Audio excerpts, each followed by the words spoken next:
자, 오늘 72편은요, 이제 이 시편 중에서 제2권 마지막 그런 장에 해당이 됩니다. 시편은 총 모세 오경이 5권인 것처럼 시편도 총 5권으로 그렇게 구별이 돼요. 그러면서 이제 우리가 대부분 다 시편은 다윗이 그렇게 기록한 것을 우리가 알고 있지만은, 그러나 이제 오늘 본문까지 2권의 거의 그 마지막 부분까지는 거의 다윗이 그렇게 시편을 갖다 기록하고 있습니다. 그러나 이제 그 이후에는요,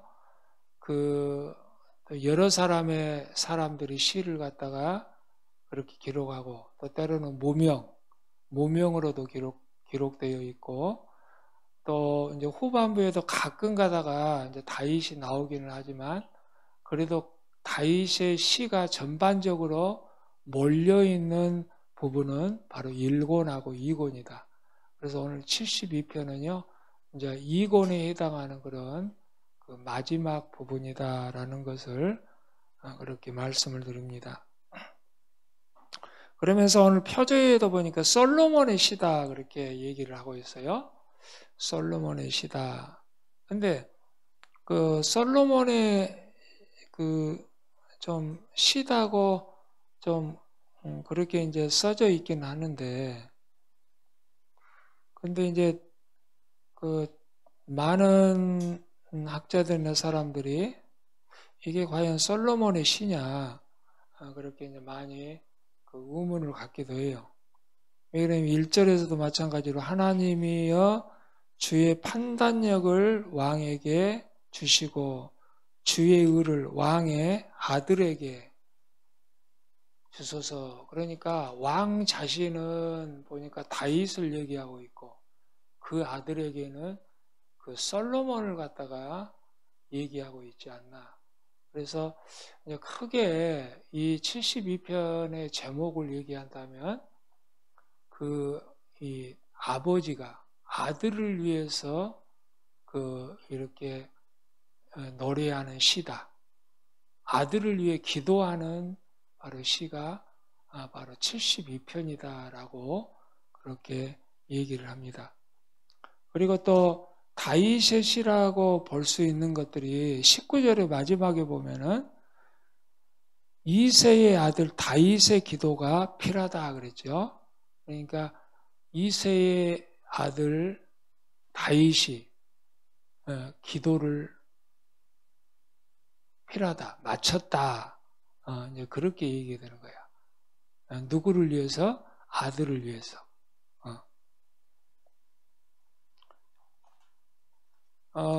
또 그럼에도 불구하고 또 중간에 보면은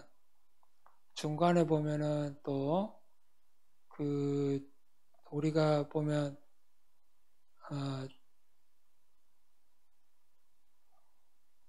10절 같은 데 보면 다시스와 섬의 왕들이 공세를 바치며 스바와 시바 왕들이 애물을 드리려다.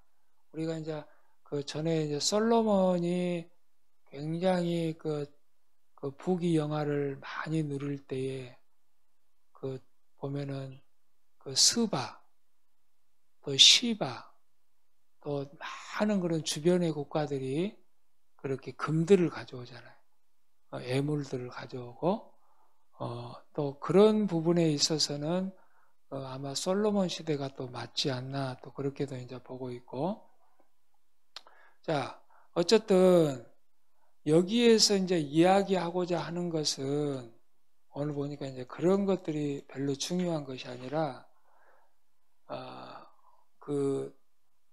크게 이제 이 72편을 보면 메시아의 왕국에 대해서 예표를 하는 그런 애연을 하는 그런 기도문 또는 노래하는 그런 시다라고 우리가 얘기할 수가 있어요. 메시아의 왕국에 그렇게 도래하는 그런 부분들에 대해서 얘기를 하고 있습니다.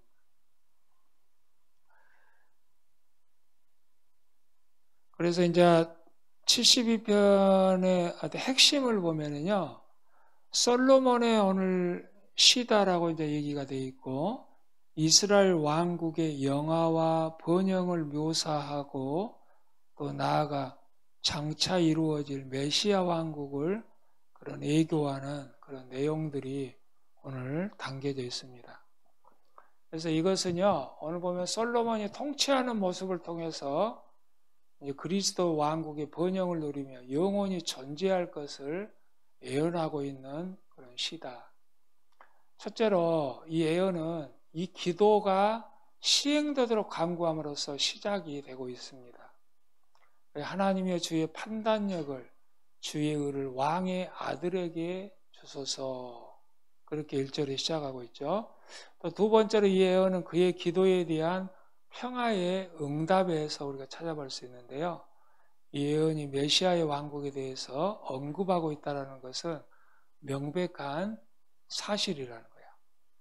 또 그 이유는 이 예언 속에서 솔로몬의 통치 방식과 일치하지 않는 내용들이 많이 포함되어 있기도 합니다.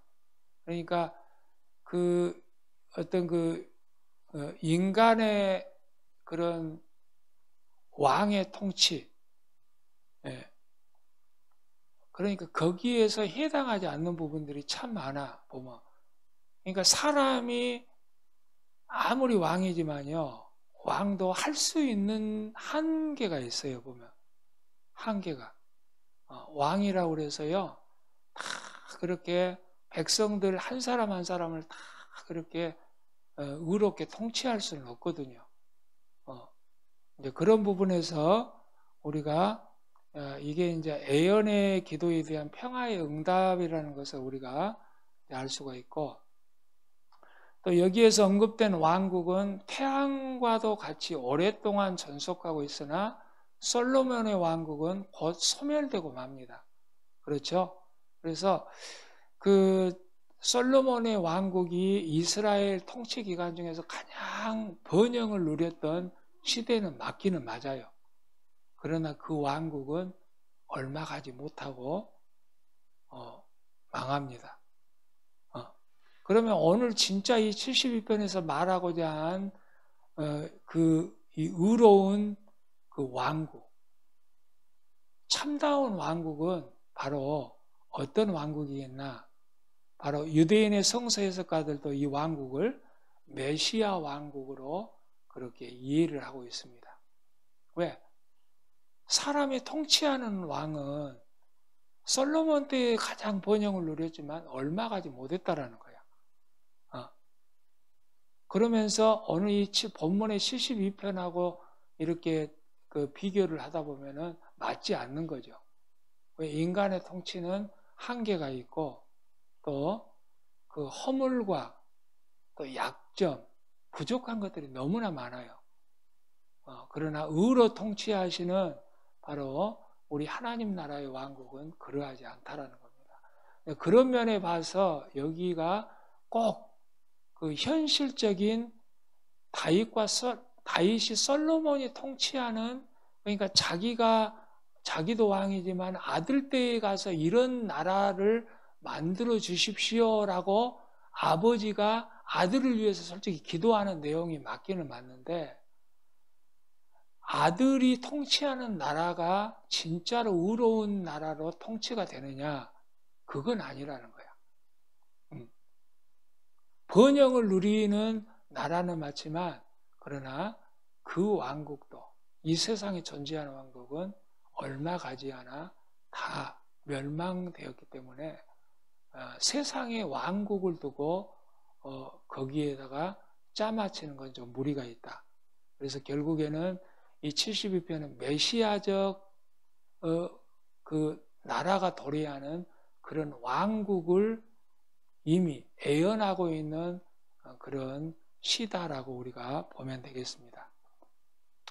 이제 이 왕국이 어떻게 예언되어 있는지 우리가 그러면 살펴봐야 되겠죠. 이 왕국은요, 첫째로 의의 왕국입니다. 2절에 보니까 의의 왕국. 저가 주의 백성을 의로 판단하시며, 이사야 11장 41절에도 비교해 보면 알겠지만 그리스도의 왕국의 모든 법은 영원히 공의의 법이라는 거야. 그리고 그 왕국의 평강은요, 그의 의를 통해서 유지가 된다라는 것입니다. 그래서 3절에도 보면 의로 인하여서 산들의 백성에게 평강을 주며 작은 산들도 그리하리로다. 그렇게 얘기를 하고 있어요.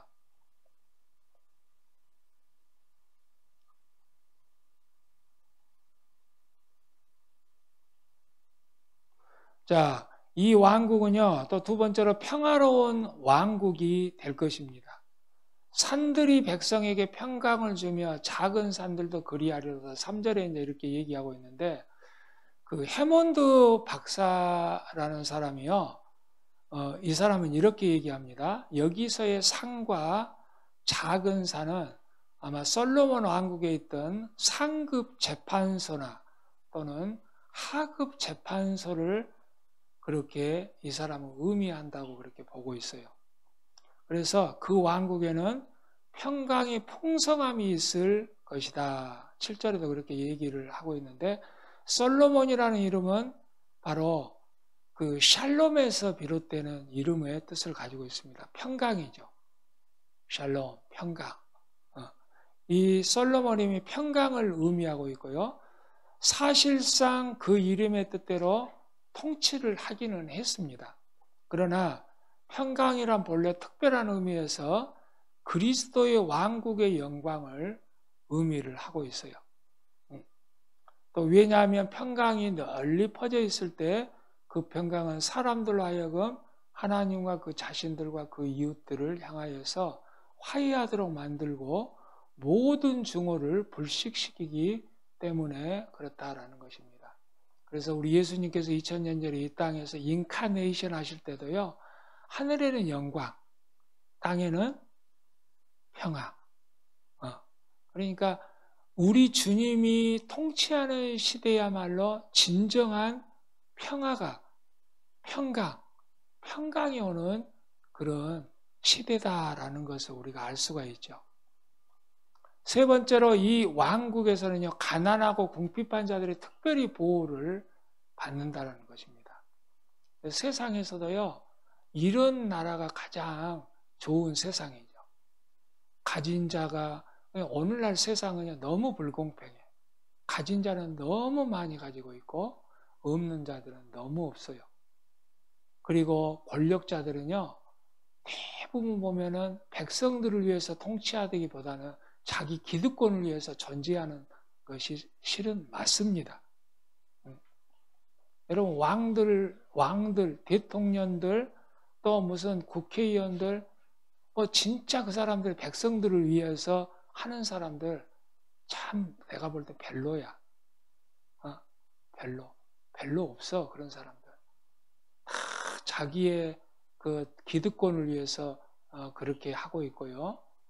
또 그 자기의 어떤 그런 걸 갖다가 자기 자신을 내세우기 위해서 그런 것이고요. 진짜 백성들을 위해서 존재한다라면은 자기 것을 포기할 줄 알아야 되는데 기득권들은요 그렇지 않아요.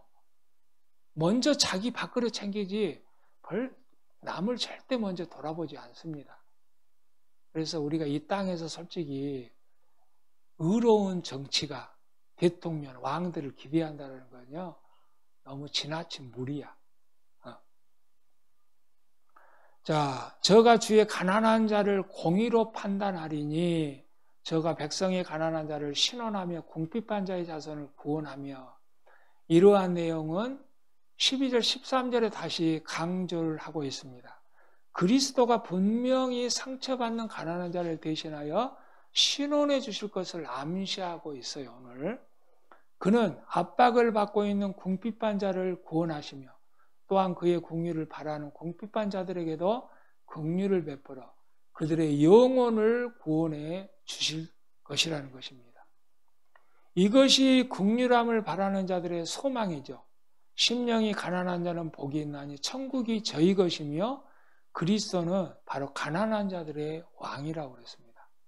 여러분 이 땅의 왕들은요 절대 가난한 사람들에게 그렇게 그들을 갖다가 만족을 시켜줄 수는 없어요.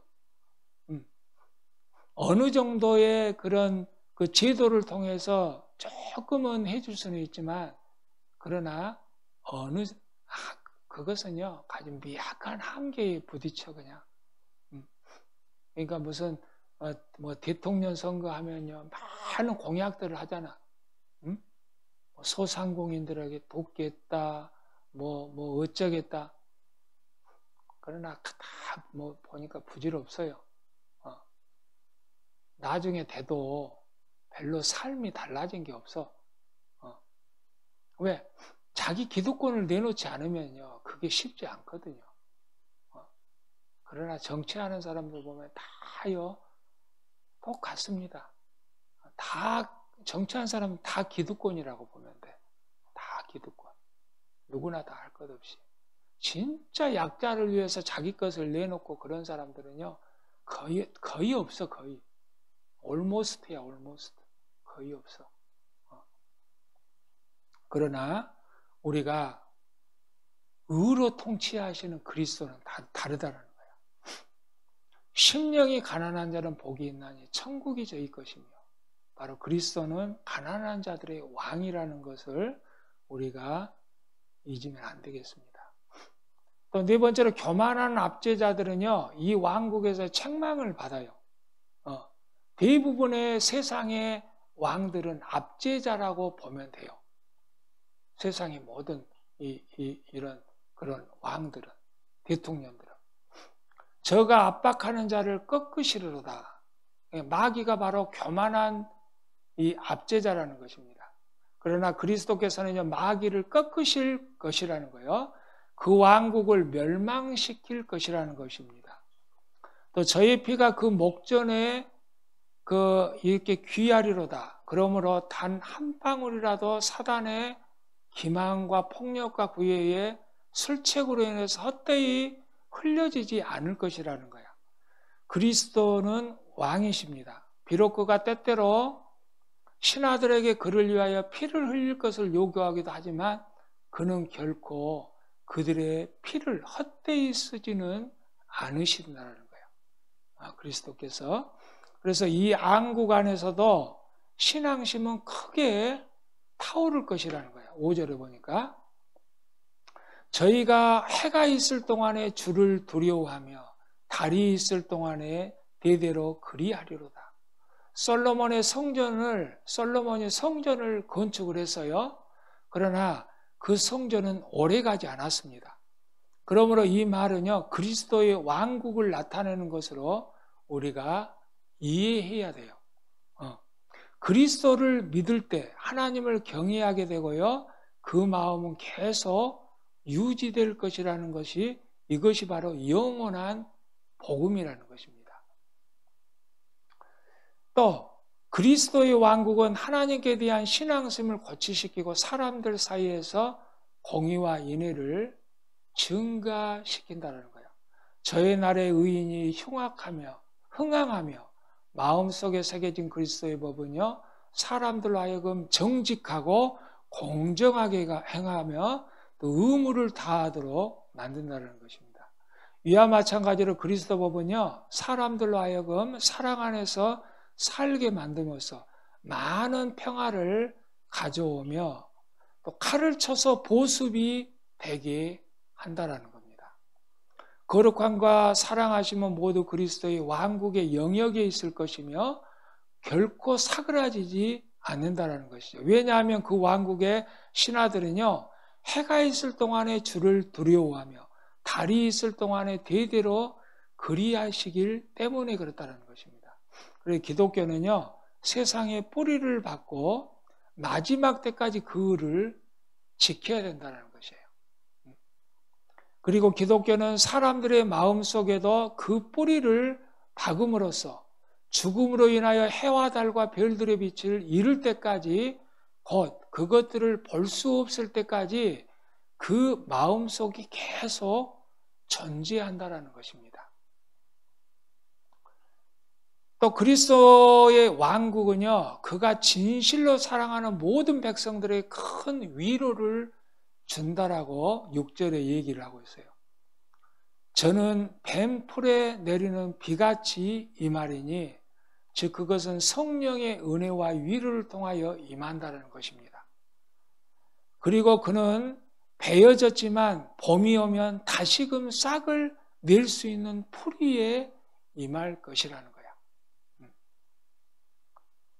또 그리스도의 왕국은 크게 확장될 것입니다. 마치 누룩과 같이, 마치 작은 겨자씨가 자라서 큰 나무가 된 것처럼 그의 왕국의 범위는요, 오늘 본문에 얘기한 것처럼 저가 바다에서부터 바다까지, 강에서부터 땅끝까지 다스리니 8절에 그렇게 기록되어 있죠. 여기서 언급된 바다에서부터 바다까지가 뜻하는 것은 남극해에서부터 북극해까지 나타내거나 또는 홍해에서부터 지중해까지를 나타내고 있다는 그런 얘기입니다. 그러니까 말 그대로 남극에서 북극까지는요, 지구 전체를 갖다가 세상 전체를 통치한다는 것을 얘기를 하고 있어요. 또 솔로몬의 통치 범위는요, 하나님의 약속에 따라서 매우 광대했다는 것입니다. 본문에서 바다의 이름이나 강의 이름이 언급하지 않고 비유적인 표현을 사용하고 있지만 이것은 바로 주 예수님의 전 인류적인 왕국을 암시하고 있다라는 것을 우리에게 지금 보여주고 있는 것입니다.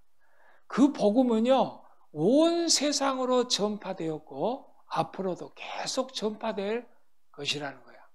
그래서 이 복음은요, 스탑이 없어. 계속 컨티뉴야. 컨티뉴. 계속해서 바로 퍼져나가는 것입니다. 그러므로 그의 영역은 다음과 같은 나라들까지 확장될 것이라는 거예요. 그때까지 그를 모르던 나라라는 거예요. 그때까지 그 모르던 나라. 그러니까 지금도 그의 우리 주님을 모르는 나라들이 지금도 많아요. 광야에 거하는 자는 저의 앞에 굽히며 구세주의 기쁜 소식을 전해 들어본 적이 없던 그들이 이제 그 소식을 듣고 그를 믿고 경배하며 그의 명예를 매일 것이다. 또 두 번째로 그의 원수가 되어 대신했던 나라들은요, 그 원수들은 티끌에 핫을 것이며, 또 그렇게 오늘 기록하고 있어요. 즉 석국들에 대한 그의 위엄입니다. 그는 광야에 거하는 가난한 농군들뿐만 아니라 왕궁에 거하는 자들까지도 지배하실 것이라는 거예요. 그리고 다시스와 이스라엘로부터 가장 멀리 떨어져 있는 섬의 왕들이 그들을 최고 통치권자인 그리스도에게 공세를 바칠 것이다 라고 얘기해요. 이것은 사실상 솔로몬을 통하여서 이루어졌습니다. 오늘 보니까 다시스, 스바, 시바. 오늘날 스바는요, 에멘을 갖다가 얘기를 하고 있고요. 또 시바도 나오죠. 시바는 에디오피아를 갖다가 또 아마 학자들은 얘기하고 있지 않나 그렇게 얘기를 합니다. 스바는 아라비아 남부에 있는 에멘을 갖다 얘기를 하고 있고 또 시바는 에디오피아, 이집트의 남부, 수단 지역을 아마 얘기를 하는 것 같다라고 그렇게 보고 있습니다. 그래서 천하 열왕이 솔로몬이 지혜를 듣기 원하여 각기 예물을 가지고 왔으니 역대하 9장 23절, 24절 그때 스바 여왕도 오죠. 그리고 이것은 그리스도를 통해서도 이루어졌는데 이는 그가 탄생했을 때 동방박사들이 경배하러 와서 애물을 드렸던 사실로 보아도 우리가 알 수가 있습니다. 그래서 이제 우리가 이제 다다음 주가 되면 성탄절을 맞게 되는데, 바로 그리스도의 통치, 그리스도를 통해서 바로 이루어진다라는 거야. 그리스도를 통해서 이런 것들이. 그리고 또 그리스도는 그의 모든 백성들에게 의하여 영광과 사랑을 받을 것이다. 15절에 그렇게 얘기를 합니다. 저희가 생존하여 백성들은 왕이 장수하기를 기원할 것이며 만세수를 하옵소서. 또 거기에는 그럴 만한 충분한 이유가 있습니다. 왜냐하면 그가 이는 내가 살았고 너희도 살겠음이라고 말씀하였기 때문에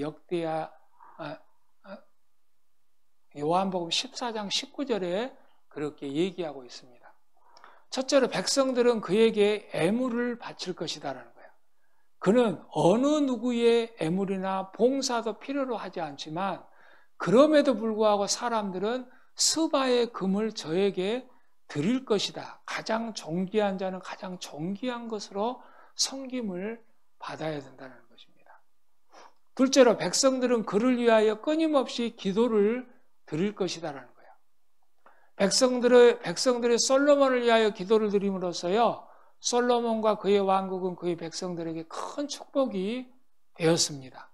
그런데 이것이 그리스도에게는 어떤 식으로 적용될 수 있는지 우리가 이제 살펴보면요, 그는 사실 우리의 기도를 필요로 하지 않을 뿐만 아니라 그 기도를 통해서 아무런 유익도 얻지 못한다는 거야. 여러분, 우리가 기도한다고 그리스도께서 뭐 우리의 기도가 필요하겠어? 또 그분이 우리가 기도함으로 무슨 유익이 있겠어요? 아무 필요하지 않아요. 그러나 구약의 교회의 성도들은 그를 오실 자로 부르면서 오실 것을 끊임없이 기도하고 있다는 거예요. 그리고 그가 오신 지금 우리는 그의 복음이 열매를 맺으며 그의 왕국이 확장되기를 기도해야 된다는 것을 오늘 이야기를 하고 있습니다. 이것이 바로 그리스도께서 우리의 기도를 요청하시는 이유라는 겁니다. 마지막으로 백성들은 그에게 찬양을 드릴 것이며 사람들이 저를 위하여서 종일 찬송하리로다 그랬습니다. 그래서 오늘 이 72편은요, 옛날에 보면은요, 어떤 때에 많이 이 시를 갖다가 이렇게 인용을 하고 이 시를 낭독을 했냐면요, 어떤 때 왕의 대관식 때 많이 이 시를 갖다가 읽었다고 그래요. 네. 그러니까 오늘 본문이 메시아의 왕국의 통치잖아.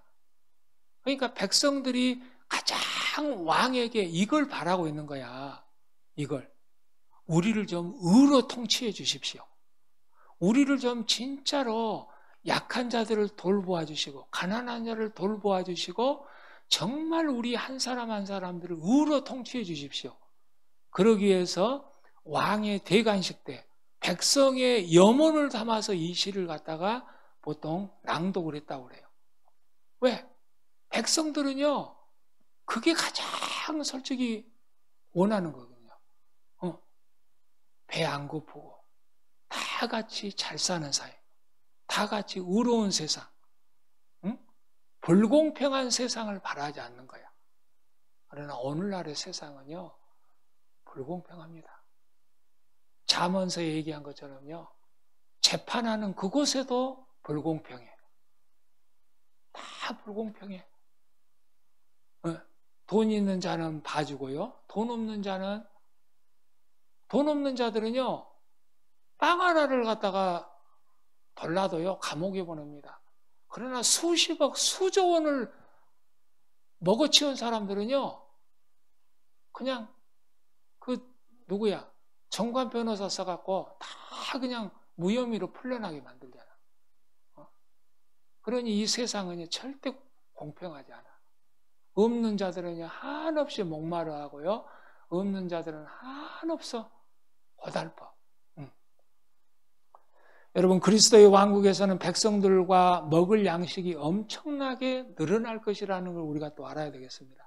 즉, 그 나라는요, 행복이 될 것이라는 거예요. 행복이. 주 예수님은요, 홀로 영원토록 통치하실 것이라는 것입니다.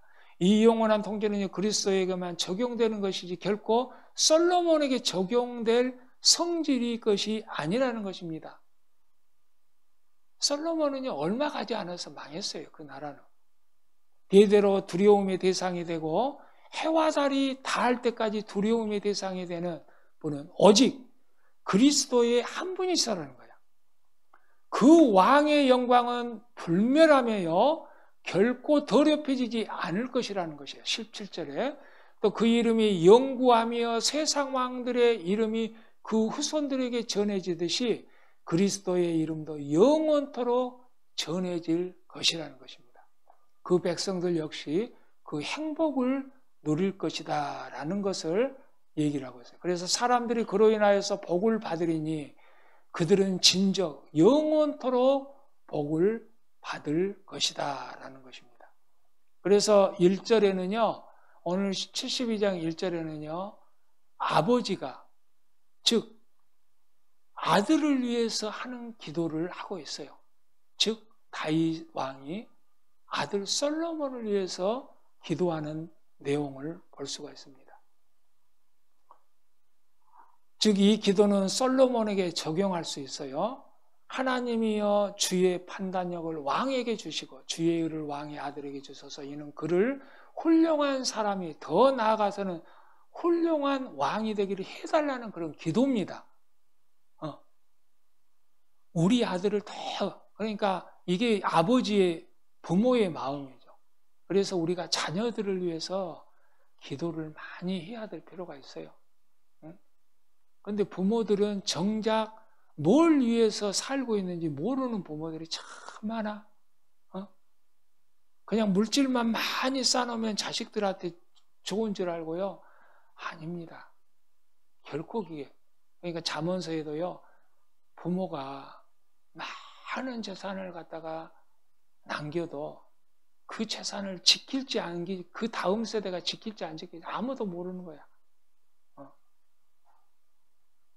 진짜 참다운 교육을 해야 되겠죠. 신앙적인 기도. 이 기도는요, 자식을 위한 아버지의 기도입니다. 족장들이 자식들에게 베풀었던 것과 같이 임종시 베푸는 축복, 기도의 성격을 지니고 있습니다. 솔로몬은 그의 아버지가 기도한 내용처럼 하나님께 부귀와 명예가 아니라 지혜와 명철을 달라고 기도를 하였죠. 또 부모들은 자식들에게 아무런 은총도 베풀어 줄 수 없습니다. 그들이 할 수 있는 일은 단지 기도를 통하여서 자식들을 은혜를 베풀어 주는 하나님으로부터 인도하는 것뿐이라는 거예요. 그러니까요, 자식도요, 어릴 때 가르칠 뿐이지 이제 성인이 되면요, 그 자식들을 더 이상 가르칠 수가 없어요.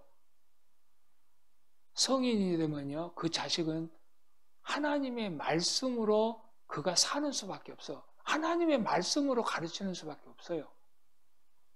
그래서 이제요, 젖먹이는 아기는 부모가 키우지만, 그러나 젖을 떼고 이제 어느 정도 자라면요, 이제 부모의 손을 떠납니다. 그 자식은요, 하나님 말씀에서 매여 있지 않으면요, 이제 어떻게 해볼 수가 없어. 이 기도는요, 두 번째로 이 기도는 후계자를 위한 왕의 기도였어요. 다윗이 그를 통치 기간 동안에 공의를 실현했으며 이제 그의 이름도 그렇게 할 수 있도록 기도하고 있다는 거예요.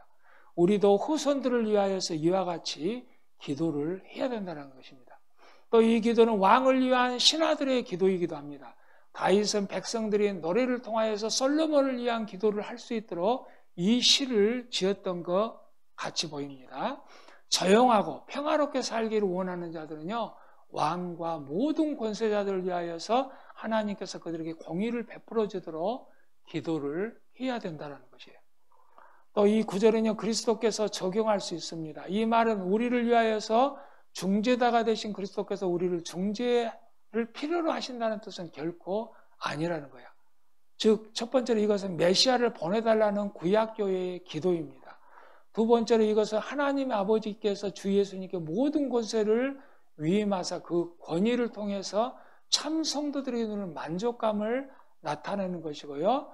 또 주 예수께 하늘과 땅의 모든 권세를 베푸사 그로 우리의 의가 되게 하시며 그에게 속한 모든 사람들에게 하나님의 은총을 베풀어주는 위대한 주관인이 되게 하소서라는 것입니다.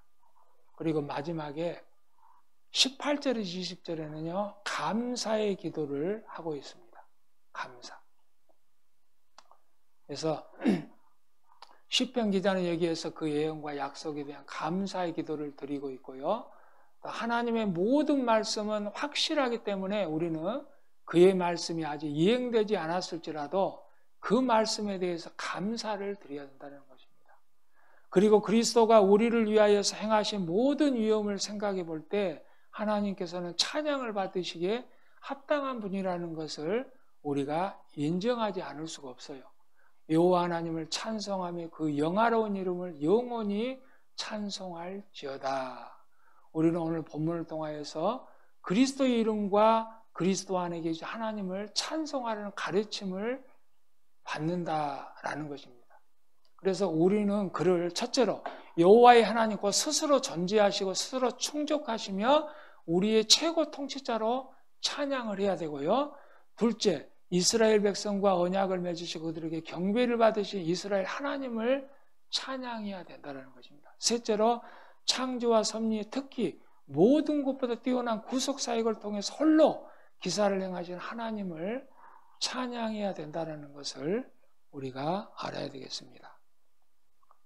결론입니다. 그 이상 아무것도 우리가 이 시편으로 이새의 아들 다윗의 기도를 끝맺게 하라. 주 예수여 오시옵소서, 속히 오시옵소서. 그래서 우리가 하나님을 영화롭게 해야 되고요. 또 메시아의 왕국에 세워지게 해야 되고요. 또 그 이상 아무것도 바라지 않는다. 또 이 시편으로 이새의 아들 다윗의 기도를 끝맺게 하라. 주 예수여 오시옵소서, 속히 오시옵소서. 이런 기도를 우리가 해야 되겠습니다. 기도하겠습니다.